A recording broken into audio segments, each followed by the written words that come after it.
બા તમારે શું તકલીફ હતી? મને કમરનો દુખાવો હતો અને પગ બહુ દુખતા હતા. ઊભી નહોતી રહી શકતી. 5 મિનિટે ઊભી ન રહી શકતી હું.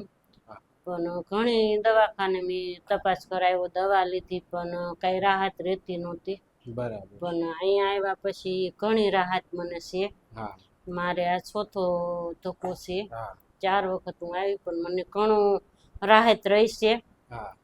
અને હવે મને સારું છે. અત્યારે એટલે સારવાર લીધા પછી હવે તમને કોઈ તકલીફ થાય છે? નહીં, હવે નથી થતી અત્યારે. એટલે જે પેલા તમને જે તકલીફ થતી ઊભા રહેતા ત્યારે પગમાં ખાલી ચડી જતી, ખાલી ચડી જતી બંધ થઈ ગઈ છે. અને આમ રાહત ઘણી થઈ ગઈ છે. જે વાંકા વળવામાં જે તકલીફ થતી હતી બધામાં રાહત થઈ ગઈ છે. બધામાં રાહત થઈ ગઈ છે. વાકી વળતી તો હવે પેલા વાકી નહોતી વળી શકતી, પણ આ દવા લીધી ને 4 વાર થઈ છે તે પછી મને ઘણી રાહત છે. આપણે કેટલી વખત સારવાર લીધી બા અહીંયા? આ 4થી વખત. આ 4થી વખત આવ્યા છો. આપણે બરાબર છે. આ કેટલા સમયથી આપણે તકલીફ હતી બા આવી બધી? મને આમ તો લગભગ 5 વર્ષથી હતી. 5 વર્ષથી તકલીફ હતી. અને 3 વર્ષથી તો 2 વર્ષથી 3 વર્ષથી તે એક ધારી હું દવા લઉં છું. છેલ્લા 2-3 વર્ષથી આ દુખાવો વધારે હતો.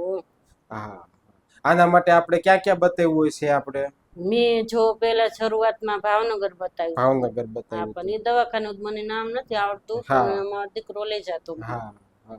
તો ત્યાં એમ તો મેં વર્ષ 6 મહિના દવા લીધી, એક ધારા 6 મહિના લીધી. તો દવા લેતી ને તે દવા ને પાવરે સારું રહેતું મને. તે પછી કઈ સારું ન રહ્યું. દવા ને પાવર પૂરો થઈ જાય પછી મને રાહત, પાછો દુખાવો એવો ને એવો થઈ જતો.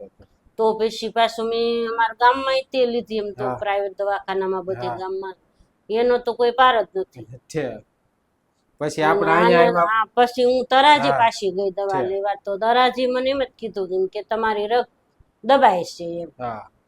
તો પછી મને એક જણાએ કીધું કે અહીંયા દવાખાનું સારું છે, મારા બાબાને કોકે કીધું છે ને તેને કીધું. પછી અમે અહીંયા આવ્યા. તો આપણે અહીંયા આવ્યા તો મહિના જેવું થયું છે. 4 ટકા ત્યાં.